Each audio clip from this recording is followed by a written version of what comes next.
तरह मैं दूसरे शॉपर का भी मुंह खोल लिया है। अब इसमें भी लेमन का रस डाल लेती हूँ। इसके बाद ये लहसुन की जो जड़ें रखी थी वो भी ऊपर से फैलाकर डाल दीजिए। ये लहसुन ये अचार में बहुत जायका देती हैं। इस तरह से तमाम को अल्लाह रब्बुल इज़्ज़त के नाम से आपके और हम सब के दस्तरखानों में वुसअत अता करे, सेहत और तंदुरुस्ती के साथ, आमीन। आज इसी दुआ के साथ अपनी रेसिपी का आगाज़ करते हैं। लीमू का रस महफूज करने का तरीका। रमज़ान की आमद है और एक माह बाकी है। इसके लिए आज मैं आपको लीमू का रस महफूज करने का तरीका बताऊंगी। इसके लिए आप आजकल लीमू बहुत सस्ते आ रहे हैं, आप उन्हें ले लीजिए। मेरे तकरीबन 3 केजी के लगभग हैं। मैंने पहले भी महफूज करके रखा हुआ है। मैंने कहा मैं आपसे भी आज इसको शेयर कर देती हूँ।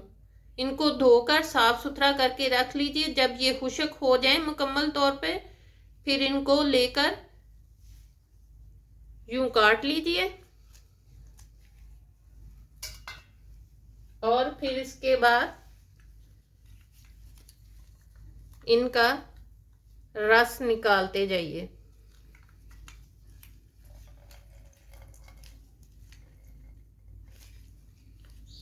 और इन छिलकों को भी आपने ज़ाया नहीं करना। इनको अलग से एक बाउल में रखते जाइए। ये मैं आपको बाद में बताऊंगी कि इनको किस तरह से इस्तेमाल में लाया जा सकता है। इसी तरह बाकी तमाम लीमू का भी मैं रस निकाल लेती हूँ।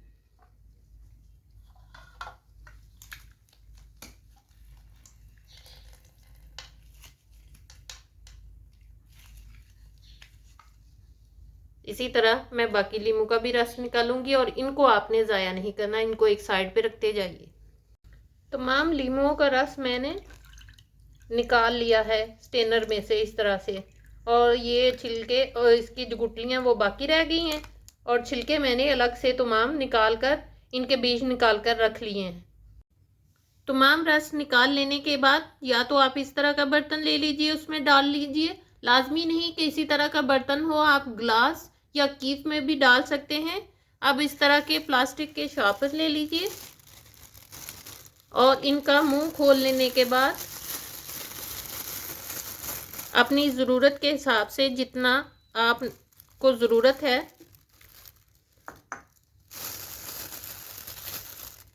इसमें लीमू का रस डाल दीजिए।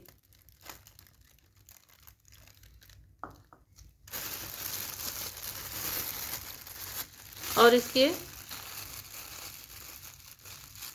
छोटे छोटे से पैकेट बनाकर रख लीजिए। यूँ इस तरह से मैं बाकी तमाम के भी इसी तरह से बना लूँगी। अब इसी तरह मैं दूसरे शॉपर का भी मुंह खोल लिया है। अब इसमें भी लेमन का रस डाल लेती हूँ और ऊपर से इसको गिरा लगा दूंगी।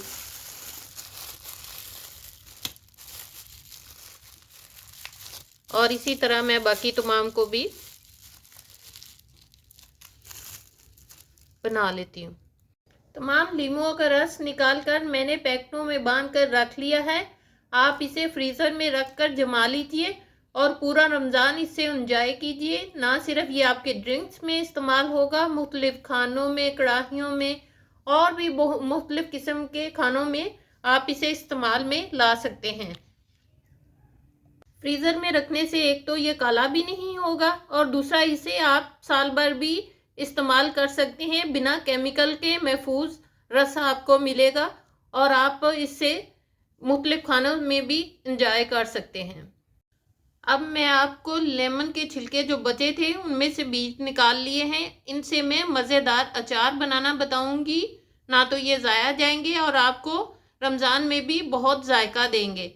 इसके लिए जिन चीज़ों की ज़रूरत होगी, कुटी लाल मिर्च ले लीजिए 2 टेबलस्पून, मेथी ले लीजिए 2 टेबलस्पून, मेथी दाना जो होता है 2 टेबलस्पून, सौंफ 2 टेबलस्पून, हल्दी 1 टेबलस्पून, राई 2 टेबलस्पून, अजवाइन 1 टीस्पून और छोटी मेथी जो होती है यूँ इस तरह के दाने में वो भी ले लीजिए 1 टेबलस्पून फुल भर के। नमक 3 टेबलस्पून, और ये देसी लहसुन जो होता है वो आप ले लीजिए, और इसका ये वाला पार्ट जो इसकी जड़ें निकल ली होती हैं वो आपको चाहिए, वो मैंने ले लिए हैं 2 टेबलस्पून। ये अचार में बहुत जायका देती हैं। 2 टेबलस्पून फुल भर के सौंफ और 2 टेबलस्पून मेथी दाना, 1 टेबलस्पून काला नमक, इनको दरदरा सा ग्राइंडर में ग्राइंड कर लीजिए, और हाफ बोल देसी लहसुन ले लीजिए, और इसको धोकर साफ सुथरा करके मैंने पहले से खुश्क कर लिया था। आइए अब अचार की तैयारी शुरू करते हैं। सबसे पहले एक खुले बर्तन में मसाले इकट्ठे कर लीजिए। नमक डाल दीजिए, मेथी दाना डाल दीजिए बारीक वाला, अजवाइन, और बाकी तमाम मसाले भी मैं इसी में डालती जाती हूँ।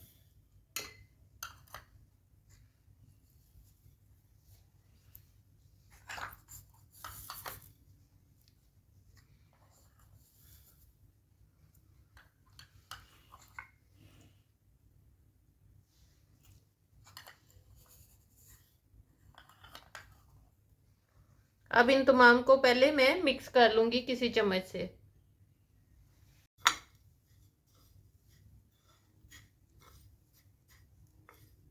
मसालों को मैंने अच्छी तरह से मिक्स कर लिया है। इसके लिए आप एक साफ सुथरा सा जार ले लीजिए और उसे धोकर अच्छी तरह से खुश्क कर लीजिए। अब इसके बाद बाज़ लोग इसमें सुरख मिर्च पिसी हुई भी डालते हैं, लेकिन मैं इसमें नहीं डालूंगी। इसमें कुटी लाल मिर्च बहुत ज़्यादा जायका देती है। पहले जार में थोड़ा सा मसाला डाल लीजिए, फिर इसके बाद ये लेमन के छिलके जो हैं वो यूं मसाला लगा लगा कर इसमें डालते जाइए। इन तमाम छिलकों को मसाले में कोट करने के बाद अब फिर इसके ऊपर थोड़ा सा मसाला डाल दीजिए। अब इसके ऊपर ये जो लहसुन रखा था देसी लहसुन, उसकी एक तह लगा दीजिए। इसके बाद ये लहसुन की जो जड़ें रखी थी वो भी ऊपर से फैलाकर डाल दीजिए। ये लहसुन ये अचार में बहुत जायका देती हैं। इस तरह से तमाम को डाल लेने के बाद अब मैं दोबारा ये लेमन के जो छिलके हैं इनको ये मसाले में कोट करके दोबारा डालती जाती हूँ इसी तरह से।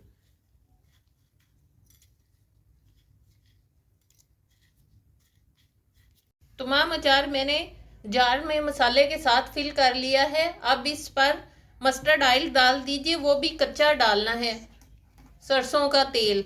इसे गरम नहीं करना, ये बहुत जायका देगा। बाज़ लोग गरम भी करते हैं, लेकिन ये मेरी नानी माँ की रेसिपी है, इसमें इसको गरम नहीं करना। ये साला साल भी खराब नहीं होगा, बल्कि ये बचेगा ही नहीं रमज़ान में, और आपको बहुत जायका देगा। अब इसमें मस्टर्ड ऑयल मैंने डाल दिया है। इसे आप एक हफ्ते बाद खाना शुरू कर सकते हैं। बहुत ही मज़े का बनेगा, आपको बहुत ही जायका देगा, क्योंकि मैंने तो इसे पहले भी बना के रखा है और इसको इस्तेमाल करती रहती हूँ। आप एक चीज़ से 2 फ़ायदे उठा सकते हैं। एक तो नींबू का रस भी आपने इसमें महफूज कर लिया है, और दूसरा अचार भी। ये आपको दोनों जायके देंगे। इसी के साथ मुझे भी रमज़ान में दुआओं में याद रखिएगा।